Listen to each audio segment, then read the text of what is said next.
आज है 5 मई 2024 वैशाख महीना, दिन रविवार। चलिए जानते हैं आज शाम की 50 फटाफट बड़ी खबरों को सिर्फ 10 मिनट में। पर अभी तक आपने इस वीडियो को लाइक नहीं किया है तो लाइक कर दीजिए और आप किस देश, राज्य और जिले की जानकारी चाहते हैं कमेंट बॉक्स में जरूर बताएं। एलविश यादव पर फिर कसेगा शिकंजा, ईडी ने मनी लॉन्ड्रिंग केस में दर्ज की एफआईआर। बता दें, बिग बॉस OTT 2 विनर और यूट्यूबर एलविश यादव की मुश्किलें थमने का नाम नहीं ले रही हैं। प्रवर्तन निदेशालय ने गौतम बुद्ध नगर पुलिस द्वारा उनके खिलाफ दर्ज सांपों के जहर सप्लाई मामले में मनी लॉन्ड्रिंग का मामला दर्ज किया है।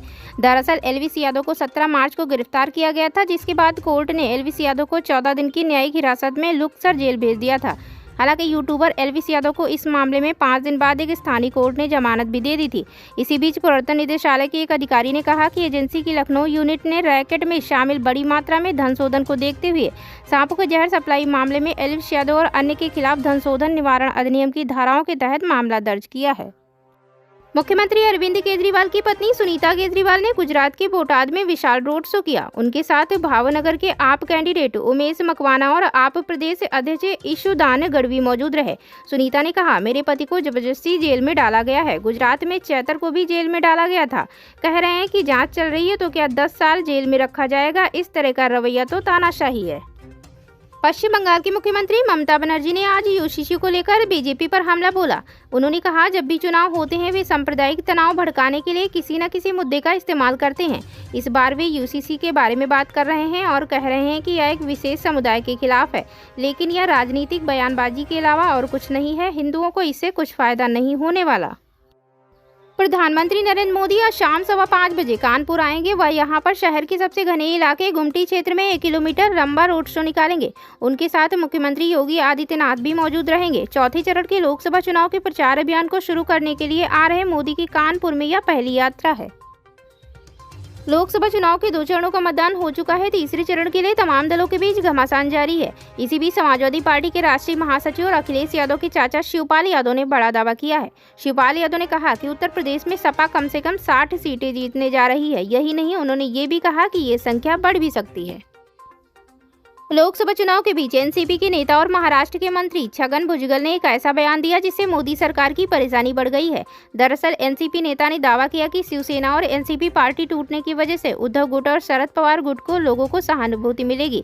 इसका फायदा दोनों दलों को आम चुनाव में हो सकता है। एक न्यूज चैनल को इंटरव्यू देते हुए छगन भुजबल ने कहा कि साल 2014 और 2019 की तुलना में इस बार एनडीए की राह आसान नहीं है। हालांकि देश की जनता को पीएम मोदी की लीडरशिप पर भरोसा है और लोग चाहते हैं कि नरेंद्र मोदी तीसरी बार देश के प्रधानमंत्री बने। लोकसभा चुनाव 2024 की वजह से इस वक्त देश का पारा चरम पर है, तो वहीं एक नेता ने अपनी खूबसूरती और बेबाक बयानों की वजह से सोशल मीडिया का तापमान काफी गर्म किया हुआ है।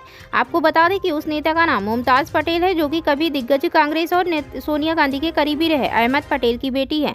अपने पिता के निधन के बाद वो इन दिनों राजनीति में सक्रिय हैं। वैसे पेशे से वो एक सोशल वर्कर हैं। गुजरात के भरूच में जन्मी मुमताज की पूरी इच्छा थी कि वो अपने पिता की विरासत को आगे ले जाएं और इसी कारण वो भरूच लोकसभा सीट से चुनाव लड़ना चाहती थी। लेकिन इंडिया अलायंस में यह सीट आपके पास चली गई, जिसके बाद मुमताज की उम्मीदों पर पानी फिर गया। लेकिन कांग्रेस ने उन्हें अपने स्टार प्रचारकों की लिस्ट में शामिल किया है। एक इंटरव्यू में उन्होंने कहा था कि देश में मुसलमानों की स्थिति काफी दयनीय है। उन्हें दिल्ली में किराए पर सिर्फ इसलिए मकान नहीं मिल रहा क्योंकि वह मुसलमान है। उन्होंने कहा, एक तो मेरा राजनीति वाला बैकग्राउंड है और दूसरा मैं मुस्लिम परिवार से आती हूँ, इसलिए लोग घर देना नहीं चाहते। सोचिए, अहमद पटेल की बेटी के साथ ऐसा हो रहा है तो फिर आम लोगों के साथ क्या ही बर्ताव होता होगा। उस वक्त मुमताज के इस बयान पर काफी घमासान हुआ था। बीजेपी ने उन पर नफरत फैलाने का आरोप भी लगाया था। कोविड सर्टिफिकेट से हटी पीएम मोदी की तस्वीर तो प्रकाश राज ने कसा तंज, बोले जल्दी हर सरकारी दफ्तर से हटेगी फोटो। बता दें, बीते कुछ दिनों से कोरोना वैक्सीन को लेकर लोगों के मन में डर बैठ गया है। ब्रिटिश फार्मा एस्ट्राजेनेका ने कोविड-19 वैक्सीन के साइड इफेक्ट्स का खुलासा किया है। कोविशील्ड को लेकर कहा कि इसे लेने वालों में ब्रेन स्ट्रोक और हार्ट अटैक का खतरा हो सकता है, जिसके बाद केंद्रीय स्वास्थ्य एवं परिवार कल्याण मंत्रालय कोविड सर्टिफिकेट से प्रधानमंत्री मोदी की तस्वीर को हटा दिया है। इस पर एक्टर प्रकाश राज ने चुटकी दी है। उन्होंने इस खबर को शेयर करते हुए लिखा, बहुत जल्द सारे सरकारी दफ्तर से भी महाप्रभु की तस्वीरें गायब हो जाएंगी। हालांकि स्वास्थ्य एवं परिवार कल्याण मंत्रालय के अधिकारियों के मुताबिक लोकसभा चुनाव के चलते आदर्श आचार संहिता लागू होने के कारण पीएम मोदी की तस्वीर वैक्सीन सर्टिफिकेट से हटाई गई है। उत्तर प्रदेश की रायबरेली लोकसभा सीट की जंग रोचक हो चली है। यहां से कांग्रेस ने राहुल गांधी को चुनावी मैदान में उतारा है। उन्होंने शुक्रवार को अपना नामांकन पत्र दाखिल कर दिया है। दरअसल साल 2019 के लोकसभा चुनाव में राहुल गांधी को अमेठी में हार का सामना करना पड़ा था। अब बीजेपी कांग्रेस के पूर्व अध्यक्ष को उनके नए चुनाव क्षेत्र रायबरेली में घेरने में लगी हुई है। बीजेपी ने यहां से स्थानीय नेता को मैदान में उतारा है जो पहले कांग्रेस में रह चुके हैं। बीजेपी ने इस सीट से कांग्रेस को कड़ी टक्कर देने के लिए राज्य में मंत्री दिनेश प्रताप सिंह को उतारा है। बता दें, नामांकन पत्र दाखिल करने के अंतिम दिन समय सीमा समाप्त होने से कुछ देर पहले राहुल गांधी ने पर्चा दाखिल किया। अब देखना है कि कांग्रेस इस सीट को बचा पाती है या फिर नहीं। वैसे आपकी इस बारे में क्या राय है, हमें कमेंट बॉक्स में जरूर बताएं। प्रधानमंत्री ने 10 साल के कार्यकाल में केवल लोगों को ठगने का काम किया, तेजस्वी ने पीएम मोदी पर बोला हमला।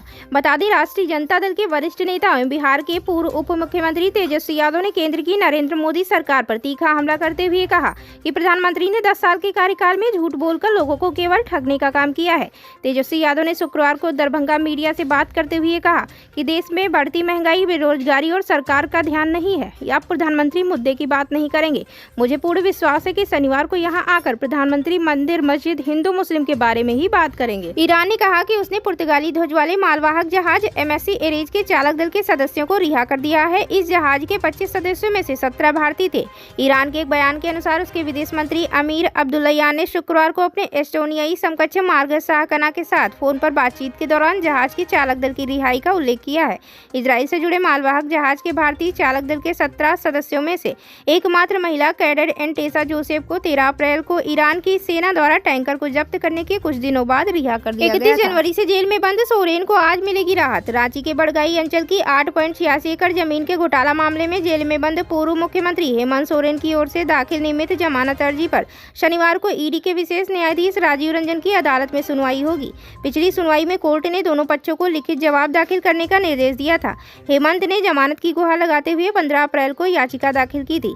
गिरफ्तारी के 75 दिनों बाद जमानत की गुहार लगाई गई है। वह बड़गाई अंचल जमीन घोटाले के आरोप में 31 जनवरी से जेल में बंद है। महाराष्ट्र के 4 प्रमुख उम्मीदवारों को चुनाव आयोग का नोटिस। बता दें, महाराष्ट्र के 4 प्रमुख उम्मीदवारों को चुनाव आयोग ने खर्च में गड़बड़ी पाए जाने पर नोटिस जारी किया है।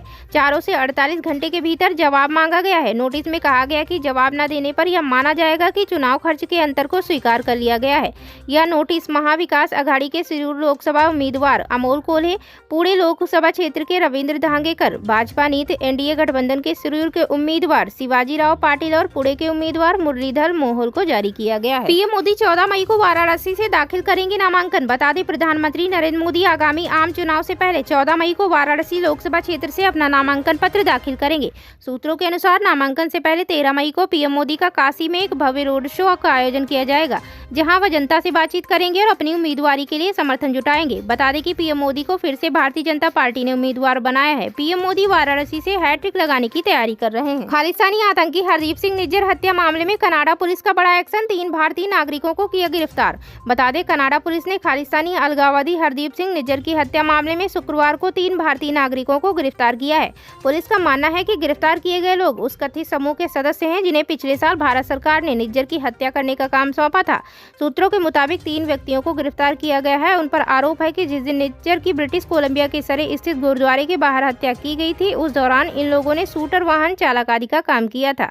सीसीटीवी न्यूज के एक वरिष्ठ सरकारी सूत्र के हवाले से बताया गया कि 3 लोगों को गिरफ्तार किया गया है और उन पर निज्जर की हत्या का आरोप लगाया गया। अदालत के दस्तावेजों से पता चला है कि करणप्रीत सिंह, कमलप्रीत सिंह और करण बराड़ पर निज्जर की हत्या और हत्या की साजिश रचने का आरोप है। ग्लोबल न्यूज की एक खबर में संदिग्ध की पहचान भारतीय नागरिकों के रूप में की गई है। खबर में बताया गया है, कनाडाई पुलिस ने निज्जर की गोली मारकर हत्या किए जाने के लगभग 1 साल बाद शुक्रवार सुबह भारतीय नागरिकों को हिरासत में लिया। सोनिया गांधी के राहुल यान की लॉन्चिंग फिर होगी फेल। रायबरेली से राहुल गांधी के नामांकन पर अमित शाह का तंज। बता दें, लोकसभा चुनाव 2024 के लिए कांग्रेस के पूर्व अध्यक्ष राहुल गांधी 2 लोकसभा सीटों से चुनाव लड़ रहे हैं। पहली केरल की वायनाड पर चुनाव होने के बाद अब उन्होंने उत्तर प्रदेश की रायबरेली सीट से भी आज शुक्रवार को नामांकन दाखिल किया है। इसको लेकर भारतीय जनता पार्टी के हमले लगातार जारी हैं। ताज़ा क्रम में केंद्रीय गृह मंत्री अमित शाह ने तंज कसते हुए कहा कि सोनिया गांधी के राहुल यान की लॉन्चिंग फिर से फेल होने वाली है।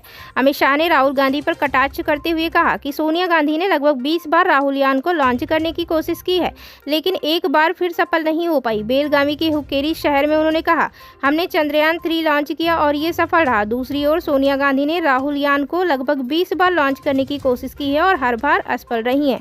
गृह मंत्री ने आगे कहा, अब वह अमेठी से भागकर रायबरेली से चुनाव लड़ रहे हैं। मैं आपको यहाँ रिजल्ट बताना चाहता हूँ, राहुल बाबा रायबरेली में बीजेपी उम्मीदवार दिनेश सिंह से भारी अंतर से हारेंगे। गृह मंत्री ने यह भी कहा कि प्रधानमंत्री नरेंद्र मोदी ने पिछले 23 साल में एक भी छुट्टी नहीं ली, जबकि